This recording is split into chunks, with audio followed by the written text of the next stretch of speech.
Get this and get it straight. Crime is a sucker's road, and those who travel it wind up in the gut of the prison of the grave. There's no other end. But they never learn.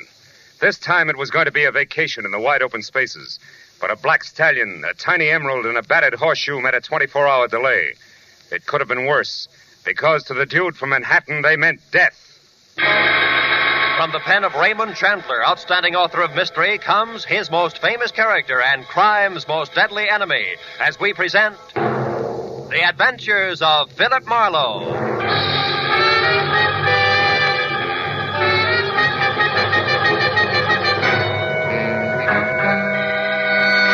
Now, with Gerald Moore, starred as Philip Marlowe, we bring you tonight's exciting story, The Dude from Manhattan.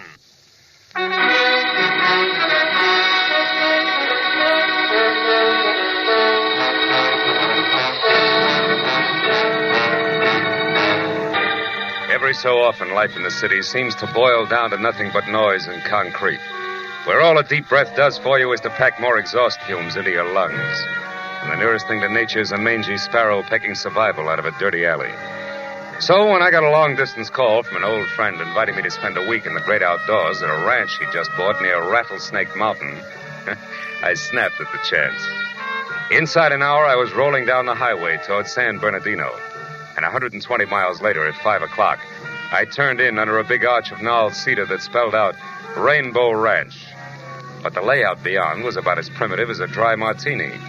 A ranch house the size of a Union Station was backed up by blue-tile swimming pool, paved tennis court, and a semicircle of bungalows with all the rustic charm of a Hollywood motel. I drove on in slowly as a broad-brimmed hat, red gabardine shirt, hickok belt, and hand-tooled boots bounced out the door and ran toward me. It was my host, the ex-hotel man, Harold R. Lawson. Oh, rascal. How are you, boy? I am sure glad you could make it. File out, and I'll show you around. Hey, what is all this, Harold? From your phone call, I expected a shack with oil lamps, a wood stove, and at least a few head of cattle. Oh, you mean I didn't tell you? Why, this is a guest ranch, Phil. Guest ranch. The best in the West. Oh, brother. Oh, and incidentally, don't call me Harold. No, huh? Bad atmosphere for the dudes. The name's Buck now. Buck Lawson. Buck? Oh, no. Oh, I got a real spread here, Phil. Real spread. 14 big cabins, string of 30 horses, stables down there. Yeah. Oh, hello, Buck. Beautiful day, isn't it? Howdy, folks. Sure is. Mr. and Mrs. Doverman. He's a big van and storage man in L.A. Oh. As I was saying, thunder! Who's coming? Red Ryder? Not funny, Phil, not funny. Look, it's thunder. Oh, that black devil, he's loose again. That horse will kick the fence down if those fools don't hold him. Hey, that's some animal. He's a beauty. Yes, and a renegade. A skittish, temperamental bronco with anybody but Virgil Sawyer. Yeah? Oh, they got a rope on him now. That'll hold him, huh? Not for long. Sawyer's the only hand I've got who can get close to that stallion. And he's leaving tomorrow. Blast it. How come? Well, frankly, that's what I wanted to talk to you about, Yeah, Phil. Wait a minute. I came up here for a rest, not a job. I know. You'll get it, Phil. You'll get it. But since you're here, I figure you could sort of keep your eyes open for me. Lawson, it's a dirty trick. No, Phil, please. I'm expecting trouble, and bluntly, I can't afford it. Every cent I've got is tied up in this ranch. A serious scandal could ruin me. And you're just the one who can keep that sort of thing from happening. Okay. So it's the old hotel business on horseback. How does this Sawyer mean trouble? Well, there's a couple here from the East, the Mortons. He's a top silk wholesaler from New York and rich. Oh? And that kind means everything to me, Phil. But his wife, Judy, an ex-dance instructor with Arthur Murray back east, she's bored stiff out here. And the upshot of it all is that somehow... Somehow she and your cowboy Sawyer started making eyes at each other, and the husband got nasty about it, huh? How did you know that? Yeah, well, it's standard, like a B-picture plot. Well, anyway, they came to blows this morning. Maybe Virgil's innocent, maybe not, but I can't take a chance, so I fired him. Ordered him to pack and get off the place by tomorrow. Well, that's that. What are you worried about? Plenty. Sawyer's a proud man, Marlowe. He was furious. He threatened to get even. I'm not sure he means it, but if he does, well, that's what we have to look out for. We, huh? Now, look, Buck, you built me into coming up here, and I got a good notion to turn around... Wait. Hold it, Phil. What's the matter? You see that couple going into cabin number 8? Yeah? That's the couple I'm talking about. The Mortons, Paul and Judy. Cabin 8, huh? Don't tell me. Just let me guess. Yeah. You're right, Phil. You've got number 7. Okay? Yeah, sure. Number 7 it is. I'll be seeing you, Buck.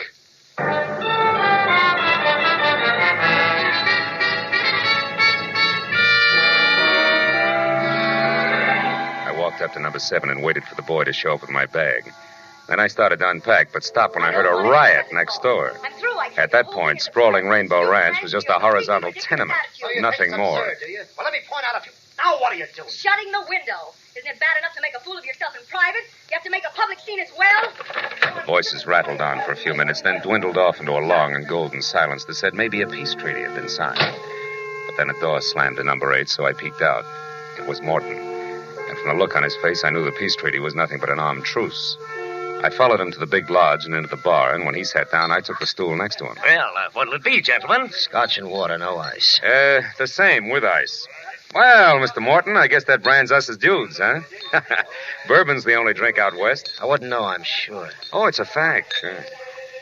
Hey, that's a handsome ring you got there. And the initials are the same as mine. Those stones are emeralds, aren't they? That's right. Yeah.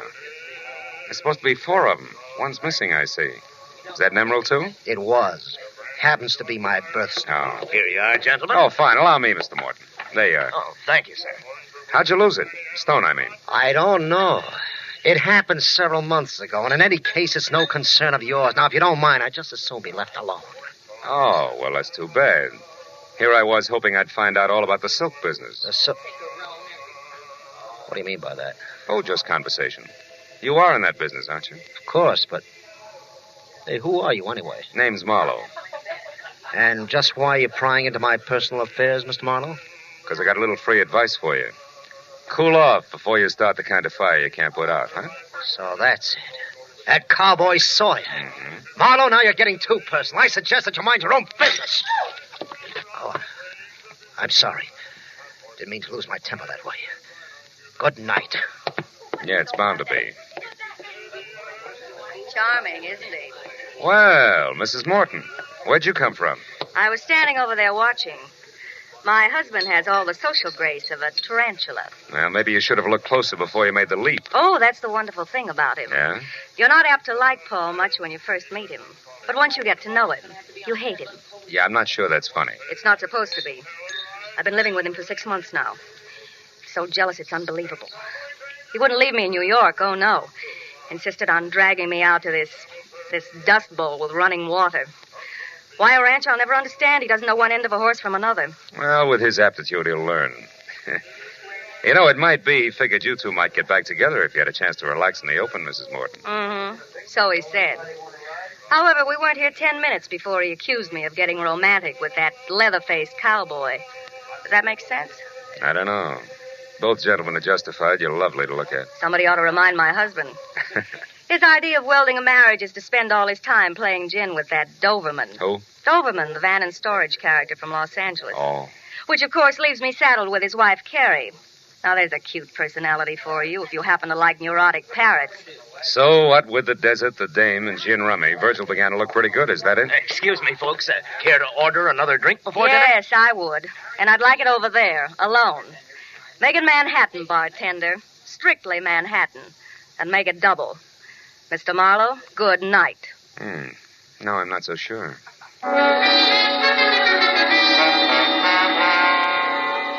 It was almost dark when I left the bar and headed down to the bunkhouse where the working personnel of Rainbow Ranch called home. The casual clutter of rumpled cots, scattered pulp fiction, and dusty boots gave it the only sign of authenticity I'd seen in the entire place. But aside from that, it was empty. Then a noise from outside brought me around the building to the back, where I ran up against 6.5 lean feet of solitary cowboy, with his hat shoved back on his head, pitching horseshoes.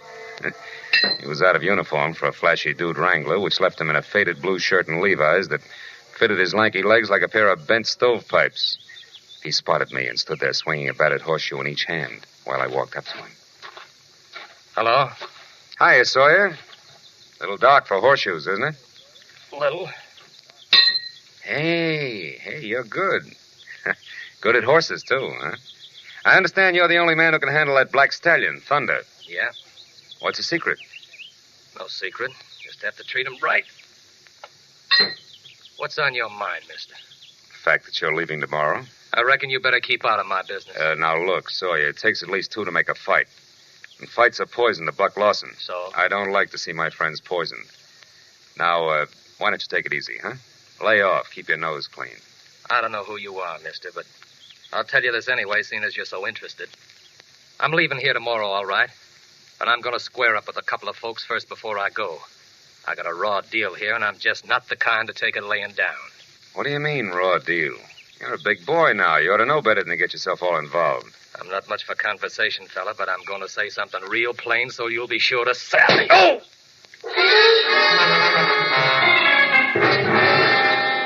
By the time I got myself untangled and back on my feet, the strong, silent fugitive from the old Chisholm Trail was gone. However, my original theory that it takes two to make a fight was still valid. So I decided to find Paul Morton and spend the rest of the evening close to him. His cabin was dark, but I remembered the running gin game he had with a big van and storage man. So I went down the line to the Doberman cabin and knocked. It was Carrie, the perennial dude, who galloped up to open the door. Howdy, stranger. Come on in and set a spell. Our latch is always stringing out. Well, I sure do thank you, ma'am. My name's Marlowe. Orville, this is Mr. Marlowe. Howdy, Marlowe. Howdy. Hope you'll excuse the looks of the place. Our box of extra clothes just arrived from town. Carrie's been unpacking it. Sit down there, Mr. Marlowe. They're mostly old things. Just throw them on the floor. Oh, thanks. But really, I can't stay. I'm looking for Paul Morton. I thought I might find him here. Morton, say, there's a nice chap. Met him day before yesterday for the first time and won $90 off him in gin already. Haven't seen him tonight, though. Orville was out looking for him himself just a few minutes ago. Weren't you, dear? Why, yes, as a matter of fact, I was. You didn't locate him, huh? No, I didn't. You know, he seemed to be all upset this afternoon. Couldn't keep his mind on the game. I thought I'd have a little chat with him to calm him down some. Orville's a whiz at that, Mr. Marlowe. Oh, it's not me, Carrie. It's this country. I don't see how a man can keep trouble in his mind on a place like this ranch, Marlowe. Yeah, it can happen, believe me. Poppycock, why, son, there's something about this open land round here that cleans out a man's head and his heart, too. You sound like a travelogue. I mean it. A few more days of this and Morton will forget there ever was such a thing as a cash register. Yes, sir. Give this untamed countryside a chance, and it'll cure anything. Yes, well... Marlowe, come here, quick. What was that? Wasn't the call of the wild, Mrs. Doberman. Lawson, what's the matter? Bill, come on, down to the stable, hurry. Something terrible's happened.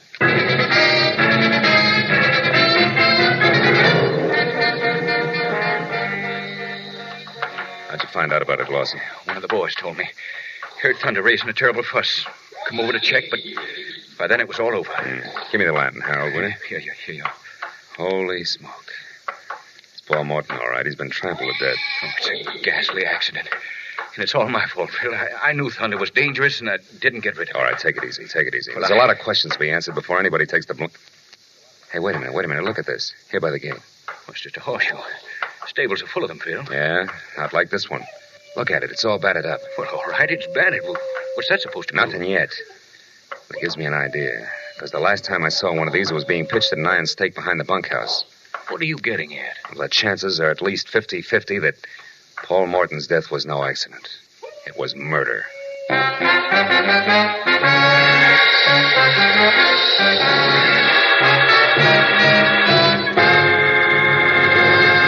In just a moment, the second act of Philip Marlowe. And now, with our star, Gerald Moore, we return to the second act of Philip Marlowe and tonight's story, The Dude from Manhattan.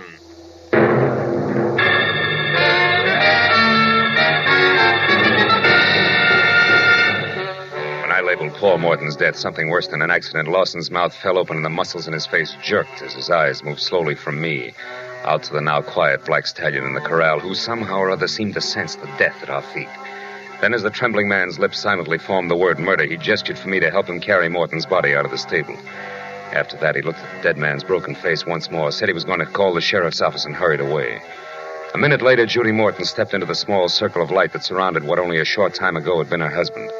But except for a thin line of perspiration above her lips, she was no different than when I'd seen her last.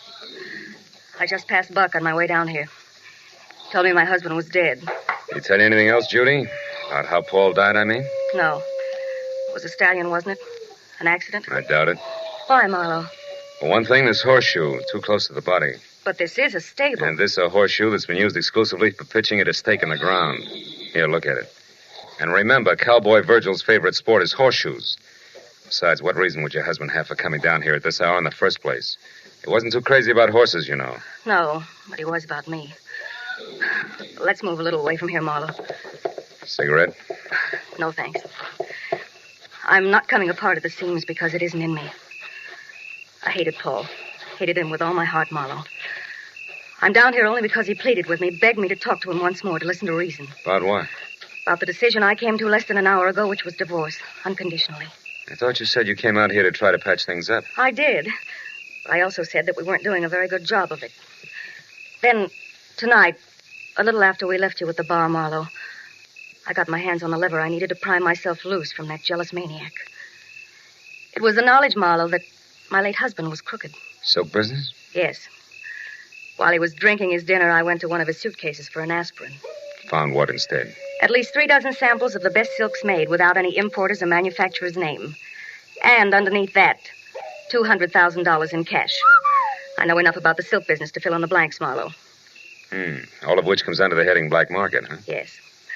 I added what I had found to the fact that this Dude ranch he had insisted on was close to Los Angeles. Close enough for him to run off and conduct his purchasing while I thought he was communing with nature or playing gin with that Mr. Doberman.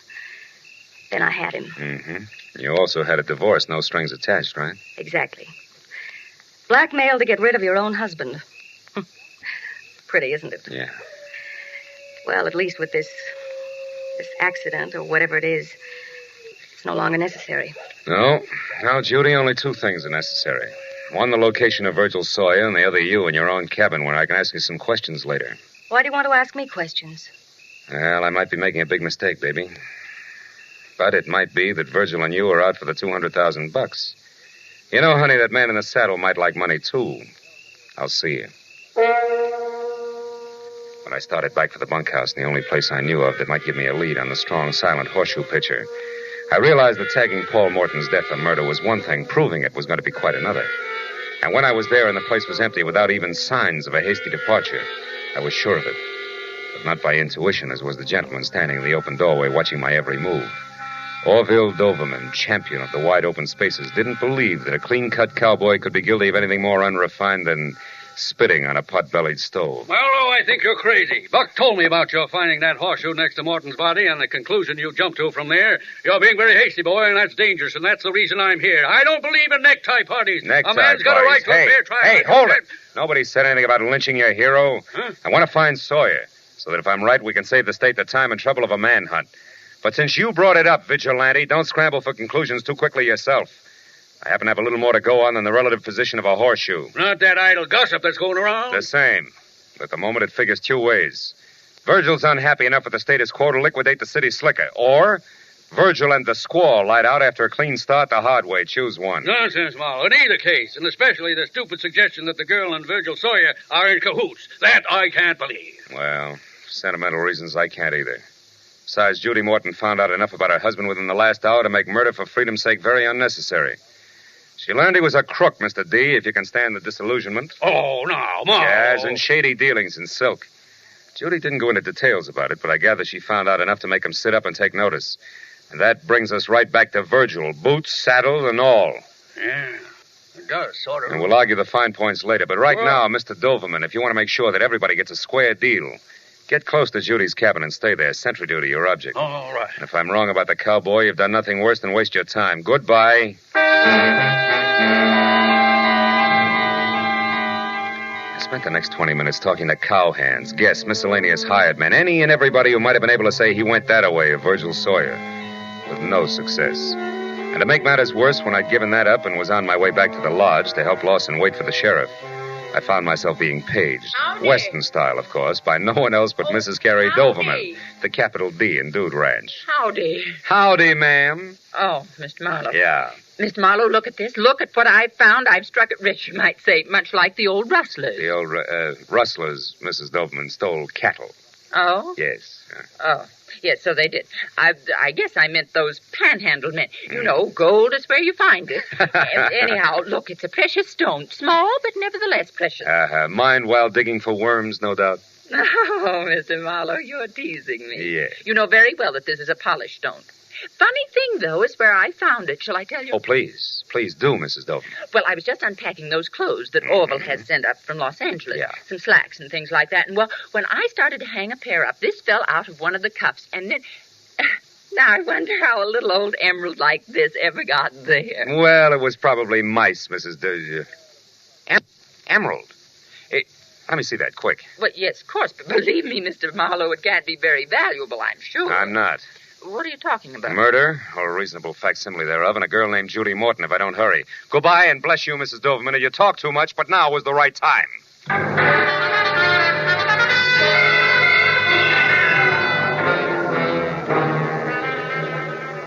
As I ran for Judy's cabin, I didn't know any more about the whys and wherefores of Paul Morton's death than I had before I made small talk with Mrs. Doverman. But I did know that unless Lady named Luck and I were on the same team, the Rainbow Ranch was due for a second corpse. And when I was close enough to the rough oak door, numbered 8, and Orville Doverman, whom I'd asked to stand guard, was nowhere in sight. The full impact of that responsibility sank into where the wingtips on the butterflies in my stomachs were scratching at my hip pocket, until I moved in still closer, and there in the light of a single lamp that was halo enough for me, I saw the girl from Manhattan, nervously lighting one cigarette from the end of another. But more important, very much alive. I didn't bother knocking. Marlowe, what are you doing here? What am I doing here? Honey, I'm uncrossing fingers and toes alike. You know, they've been that way since I realized that I opened my mouth too wide, too soon, which put you right smack on what used to be known as the spot. Oh, so that's the way it happened. Yeah, that's the way it... Now, look, Judy, baby, you can't know what I mean yet. It's Doverman, honey, the gin player with all the moving vans. He's the one your husband was buying that black market silk from. I didn't know that until a few minutes ago, which was after I told him where you could be found and that you knew an awful lot. Oh, which, Mr. Marlowe, he thanks you and warns you not to move. See what I mean, Phil? Sure, I see. You know, it's funny, Doverman, when I was outside and didn't see you around, did see that Judy here was still in good health, I figured that either you had decided to sit tight until you knew exactly how much she did know, or that you already started to run. Yeah, this I didn't count on. And this, Marlowe, should point up what I said earlier about your jumping to conclusions. It's dangerous. Handling hot silk is child's play. It has been for me for 20 years, Marlowe. For your husband, Mrs. Morton, it was much more. That's why I had to come to you like this. That's why I had to know if his stupidity went so far that even you knew of me. You shouldn't have bothered Mr. Doverman. I didn't. No, but you see, Marlowe did. That leaves me even. Correction, Doverman. Paul Morton's dead. You're out in front. I didn't kill Morton, Marlowe, and neither did Virgil Sawyer. I saw it all, my friend. So I can tell you that the man who killed Paul Morton was Paul Morton himself. Suicide? Are you out of your mind? No, not suicide, Mrs. Morton. Merely a plan for murder that backfired. The intended victim was you, his wife. Oh, no. Keep talking, Doverman. Why, Marlowe? I'd rather keep you guessing. I wouldn't. Duck, baby! Oh, my shoulder. Now, the man said keep talking. I can't. I'm hit. You'll be again if you don't. Sawyer, no. Stay out of this, Marlowe. Come on, Doverman. I'm not going to ask you again. Well, look. I'm not even going to let you fall until you tell the rest. Okay. I'll tell you. I overheard Morton ask him, "Some go to your place first, Sawyer, pick up one of your horseshoes, and then he went to the stables near the Black Stallion's stall, the horseshoe in his hand." Oh, Sawyer, my shoulder. Come on, Doverman, you're not finished yet. I figured that he was going to... To knock his wife out, leave Sawyer's horseshoe where it will be found, then half make it look like an accident that would fool nobody, huh? What went wrong, Doverman? Why didn't it work? Oh, he approached Thunder from the right side instead of the left. The horse got excited, kicked out, and caught him. The dude. Now, let go, Sawyer. Sure, Doverman. With pleasure.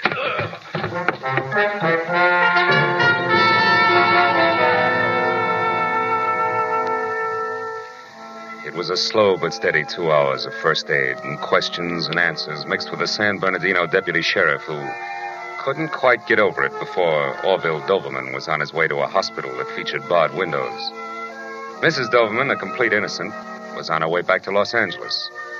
And Buck Lawson, Judy, and I were in the bunkhouse, watching Virgil Sawyer watch a pot full of water boil for coffee, ranch style.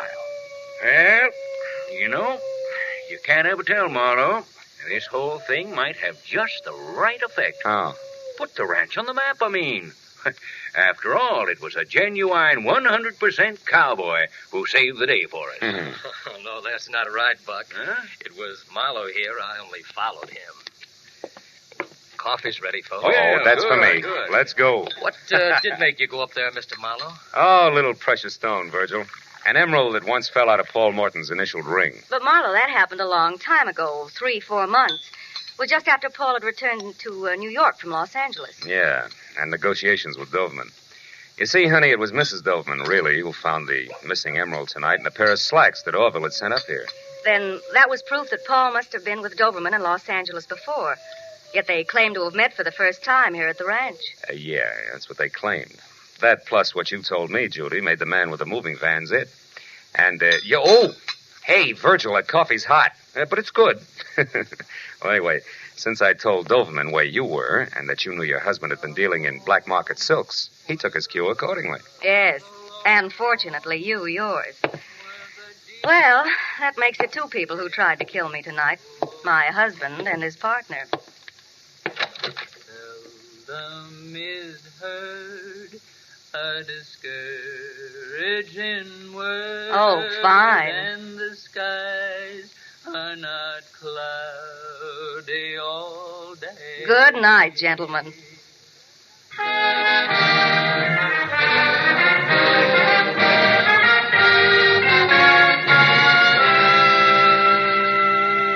Virgil Sawyer made good coffee and lots of it. So another hour went by before we finally broke up, and I was outside smoking a cigarette and strolling toward my cabin in the start of a vacation that already had been postponed too long. But halfway there, I stopped at the sound of raised voices ahead of me. A man and a woman were arguing violently, and a little away from them, on the porch of my cabin, watching the battle of the sexes with consternation while he waited for me, was Buck Lawson, mine host. I turned quickly and hurried back to the bunkhouse where I knew Virgil Sawyer would put me up for the night. Where I knew that early the next morning, I could sneak off, find a quiet, cool stream, and fish. A coyote high in the hills someplace said I had the right idea.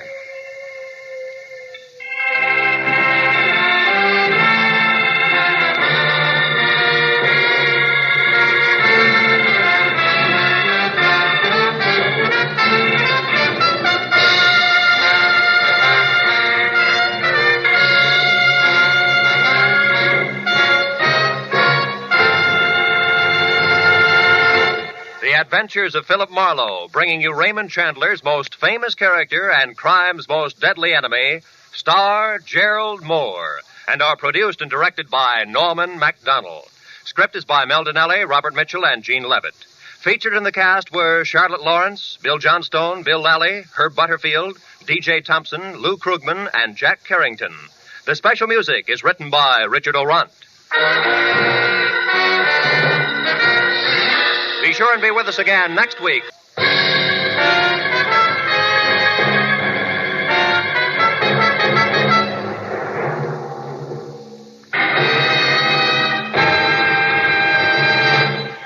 This is Roy Rowan speaking.